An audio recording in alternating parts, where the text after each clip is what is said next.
Thank you, Shana, for inviting me and for introducing me. Um, I'm going to talk about my own experience in developing open educational resources and a little bit about the roles of OER in achieving the sustainable development goals in academia. Um, I when I started working on these slides, I remember my kind of unofficial and little funny experience developing the open educational resources approximately 25 years ago. I just came in Canada and I started working at the University of Alberta as a sessional. And my first semester teaching evaluations, they weren't very good. And the program coordinator, she very helpful lady. She told me that you better create something, helpful for students so they could give you a good mark. And I knew that time, always, but that time also, the books, they were very expensive and mostly students, many students, they had to take notes and, myself, I'm not very good note taker and many students, they didn't like it. So I created just my own handwriting of my lectures. I First I decided to hand out the copies. But in my classes, University of Alberta classes, they were large, about 150, 170 people making those copies and handing out. It was huge. Uh, I decided to create the website for the course with no password, nothing. So that time it did not exist. I mean, the Moodles, I don't think they existed. And I posted all course materials, my handwritings and homework assignments. And after marking assignments, I was posting solutions of homework assignments, again, without any password, whatever. I had no idea about that. And one day, I received an email from one of the countries, I will not give the name, but Asian countries. But one professor, very respectfully, he wrote me that, dear professor, we use your resources that you kindly share, but you are ahead of us in your teaching program schedule. And I give my students your assignments. Can you post your solutions a little later? That my students wouldn't use those solutions. So that was kind of my unintentional developing of open educational resources. But more seriously, I started working on these when I worked at the First Nations University of Canada. One of our first kind of attempts was we developed the Cree Dictionary of Mathematical Words and Mathematical Terms. It was, we developed that and we published on paper format, about 320 copies, and we just donated them to Cree schools across Canada. That project was supported by the First Nations University of Canada. And we received lots of good feedback and people requested more and more copies and we didn't have any. So then I received just by email, you all received that one of the advertisements ads about the OER grant of the University of Regina, and I applied for that grant, and they kindly selected our project, our proposal. And in 2022, we developed the Cree Dictionary of Mathematical Terms, this time with visual examples. And we use indigenous art examples, and we posted everything on the Pressbook.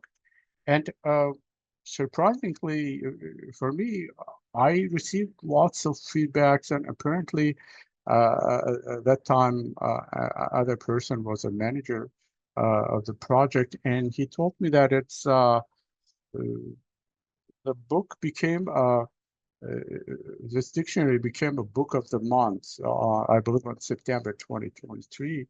At that time, 8,500 downloads, and the people downloaded, and more than 20,000 page views. I don't know how many now, so I didn't check that.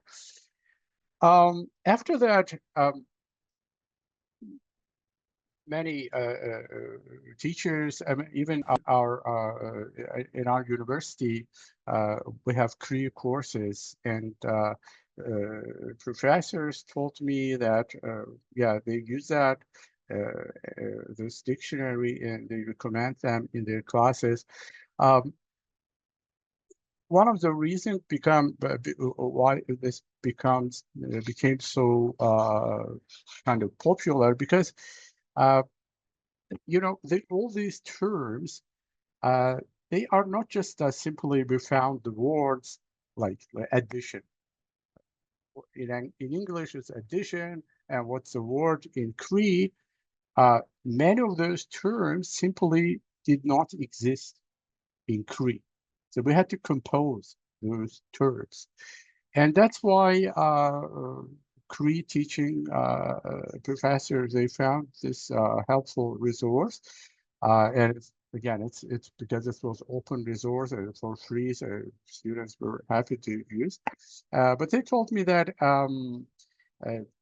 many students, many learners, they have difficulties with pronunciation of words. And that's why we developed with we actually updated and developed the third edition of the dictionary with sound. So we found an indigenous knowledge keeper, Kelly Daniels. He helped us to pronounce all those terms in English, in Cree, and also the definition of those terms in English, so that we will publish that in 2024. Again, this project also was supported by University of Canada, University of Regina with an OER program grant. And it also became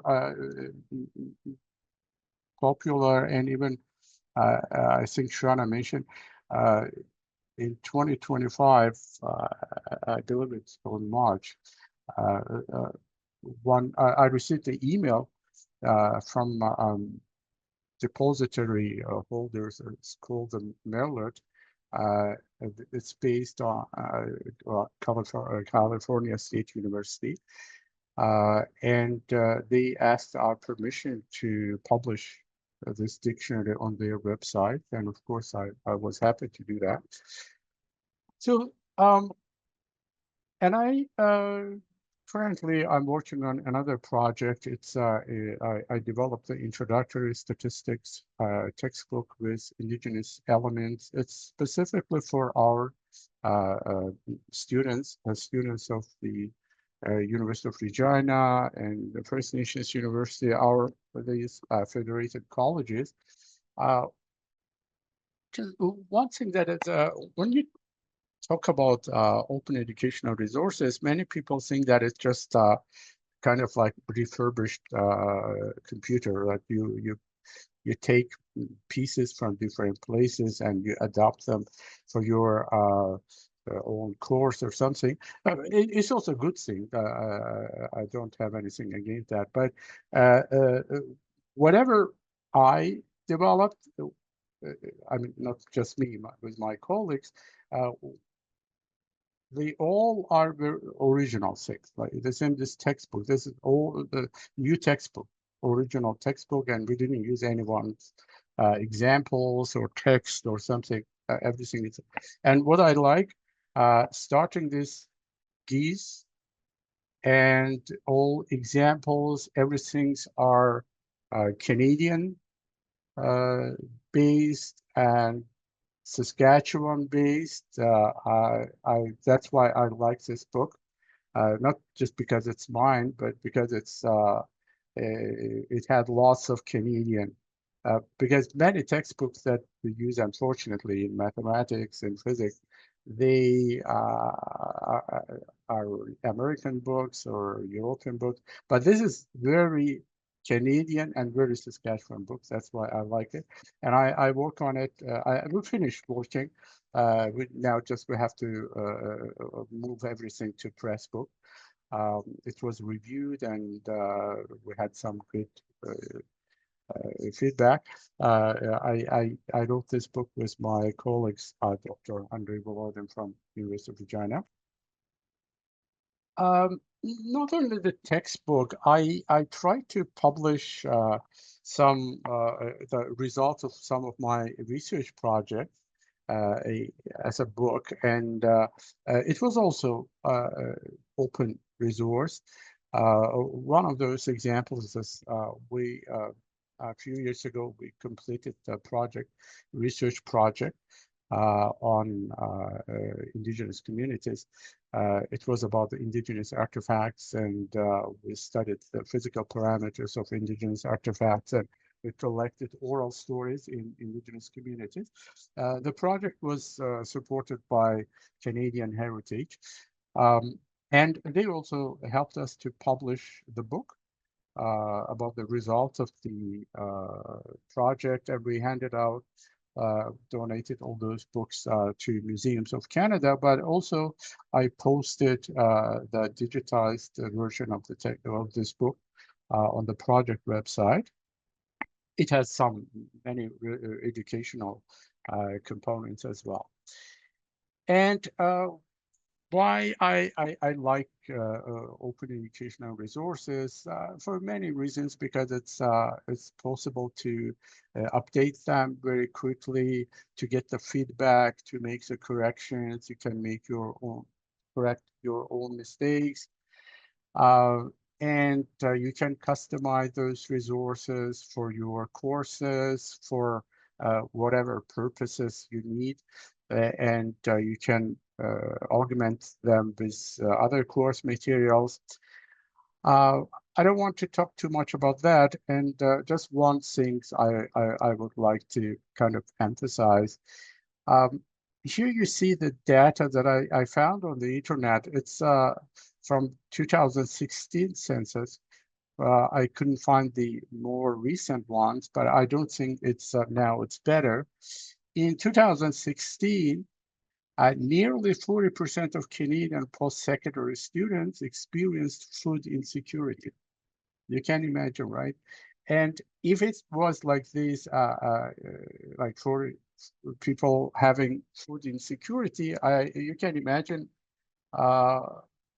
what is the situation with textbooks, with educational resources. So that's why in our case, open educational resources become just a necessity.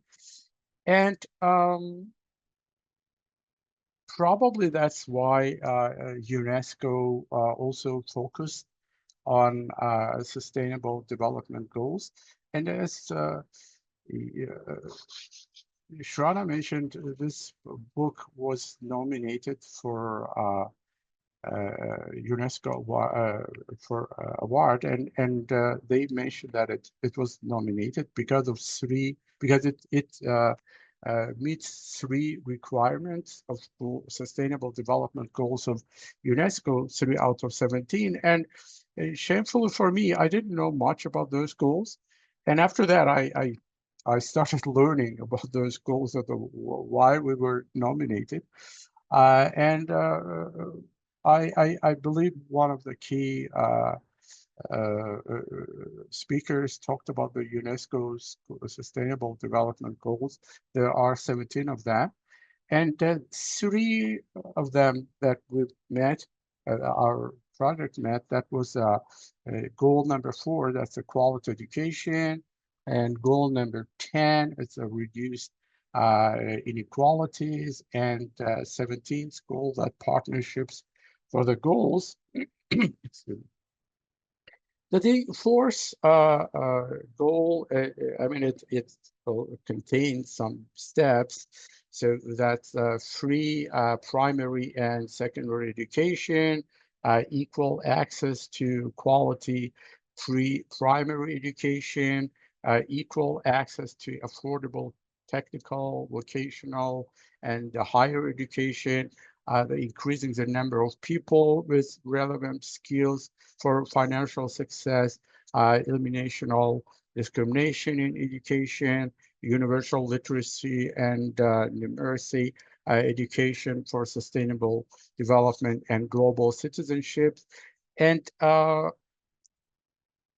indeed, open educational resources, they support all of these steps. And again, I'm very happy that some of our projects maybe provided a little tiny,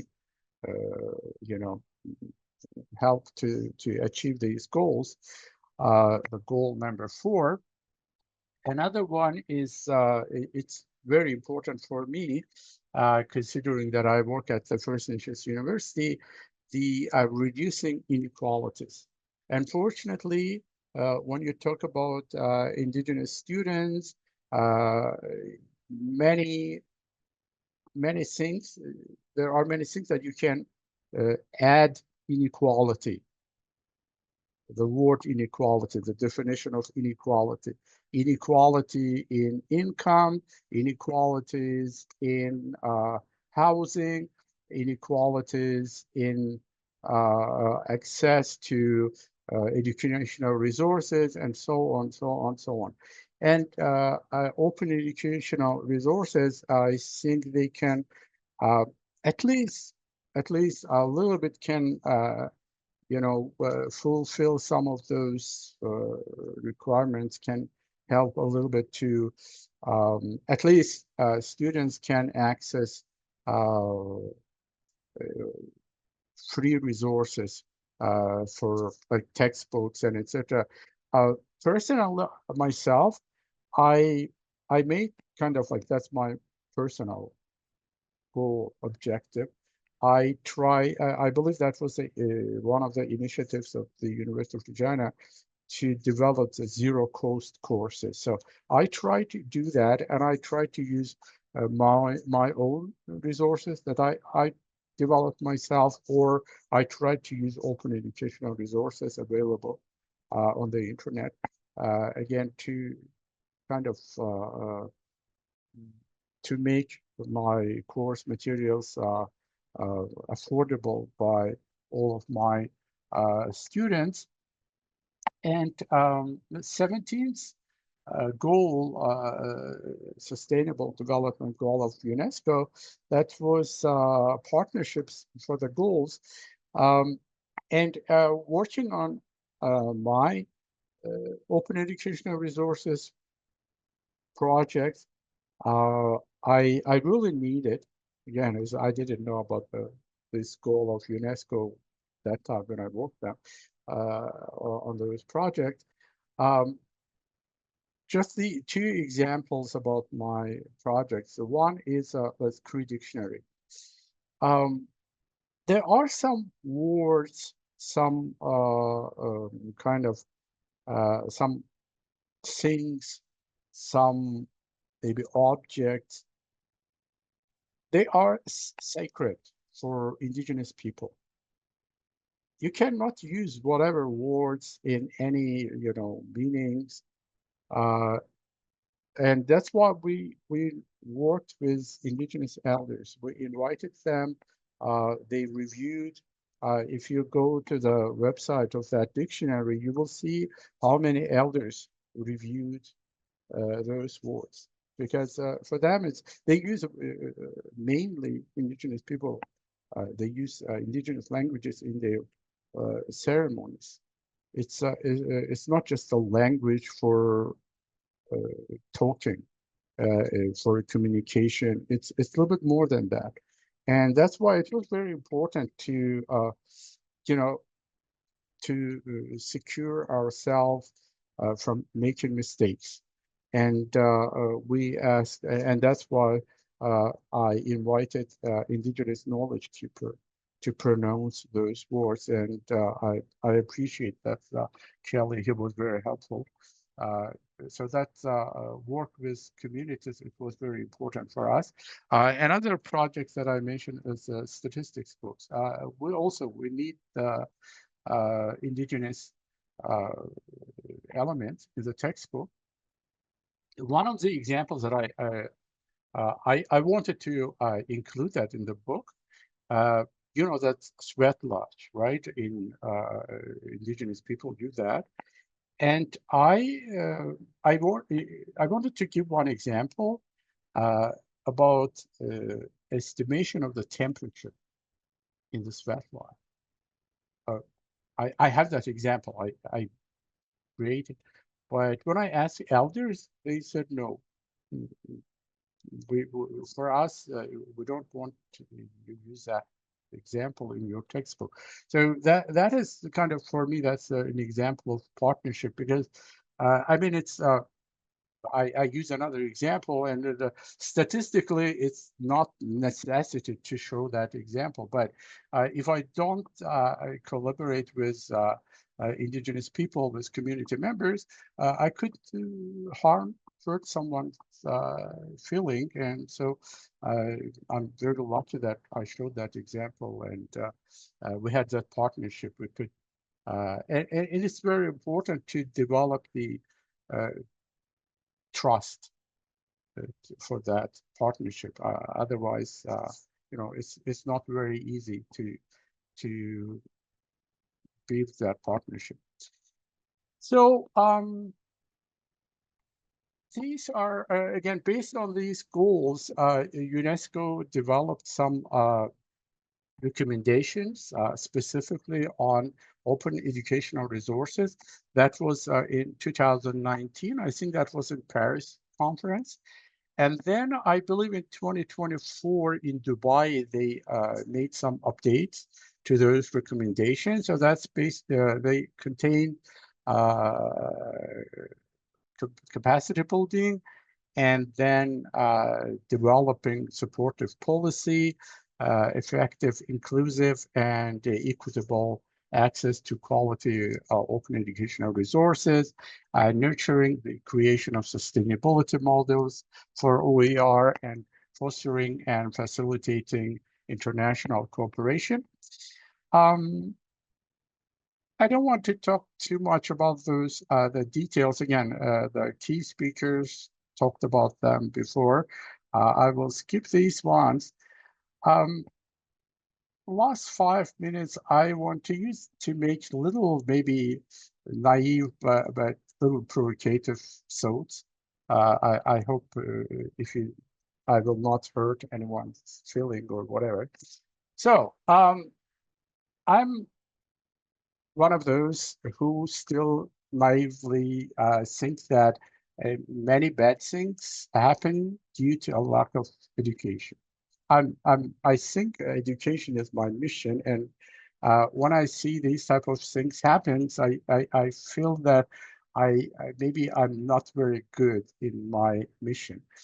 Uh, when I see intolerance to others' opinions, when I see expansionism to neighbors' territories, when I see anti-vaccine activism, separatism, anti-inclusiveness, various types of supremacy, I think maybe I'm not right, maybe I'm wrong, but at least one of the reasons is the lack of education.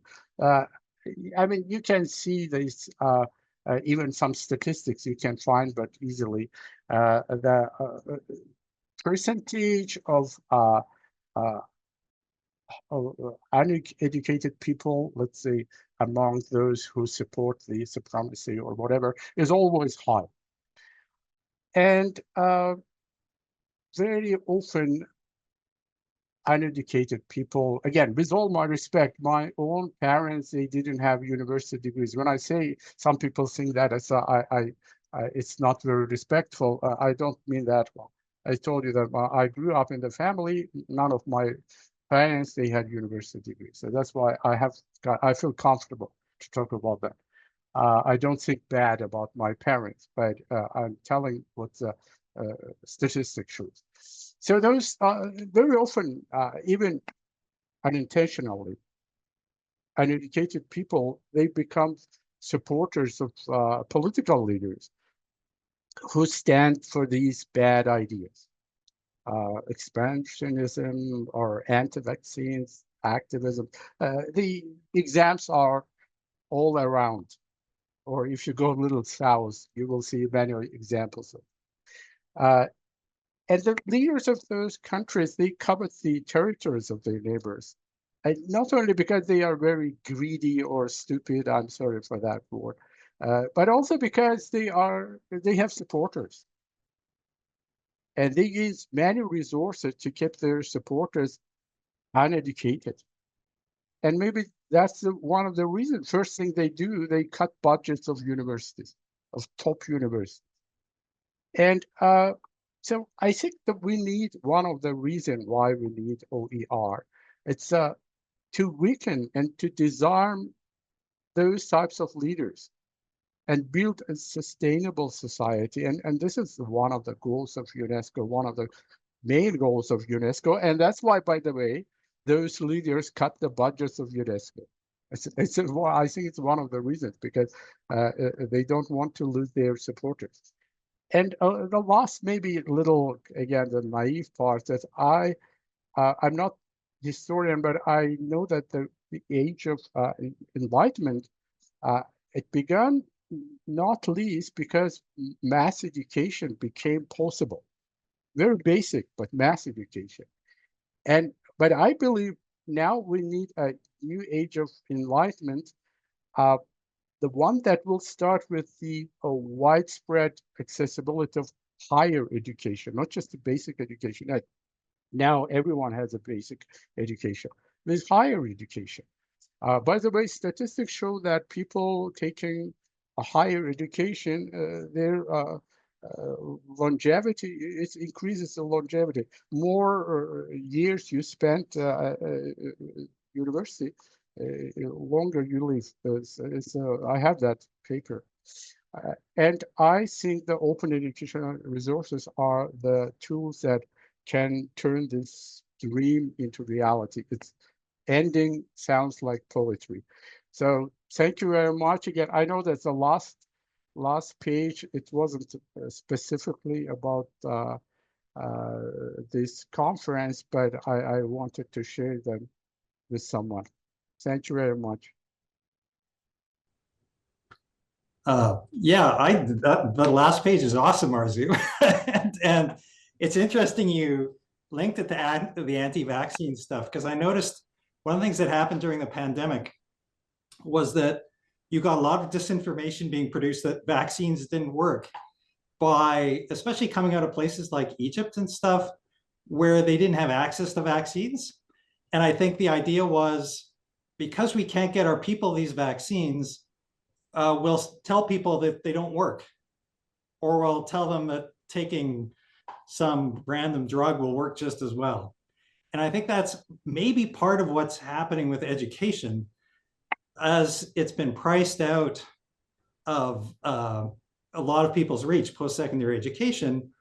You have a lot of people saying, well, I can't afford this for my kids, so I'm going to tell people it's not worth anything.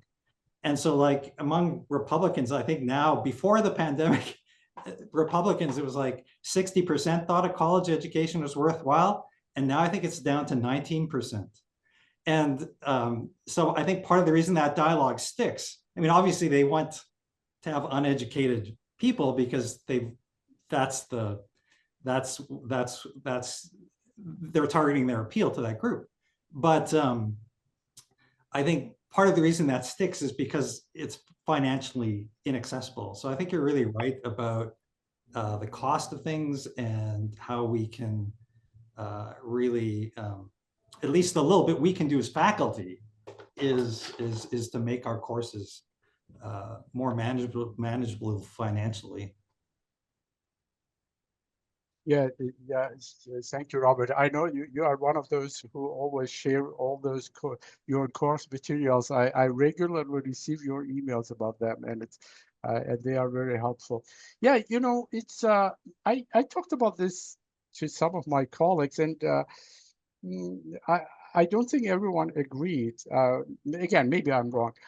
Uh, I my idea is that I develop these courses, these materials within my courses, and I'm paid for this work, right? So if I just little change them and publish them and make money, it looks like then I I would be double paid for the same job. Um, that's why I wouldn't feel comfortable to, like, say, publish my lecture notes and make money on that. Again, some people don't like that when I say, but that's my understanding. Again, maybe I'm wrong. Uh, yeah, and it's I think as I said, it must be the higher education, and it has to become kind of equalized to the necessity, basic necessity.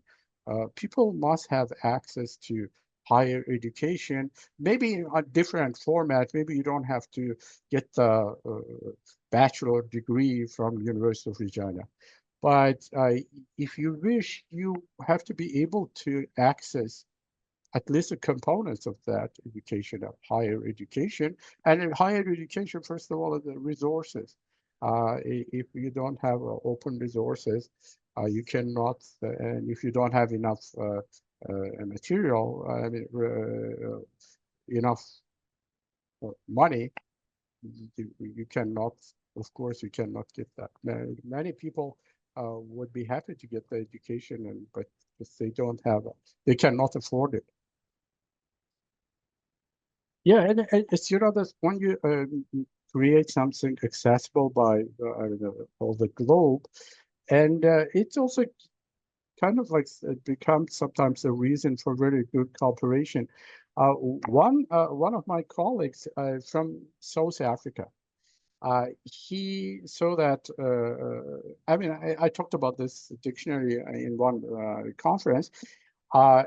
And he asked me if we could create a similar dictionary for one of those African languages. I mean, I don't know, we discussed that one, maybe we will do that. But it's just a very good foundation for cooperation, you know, even if you have some political problems or whatever, but you can start working, cooperate, collaborate on developing of open educational resources.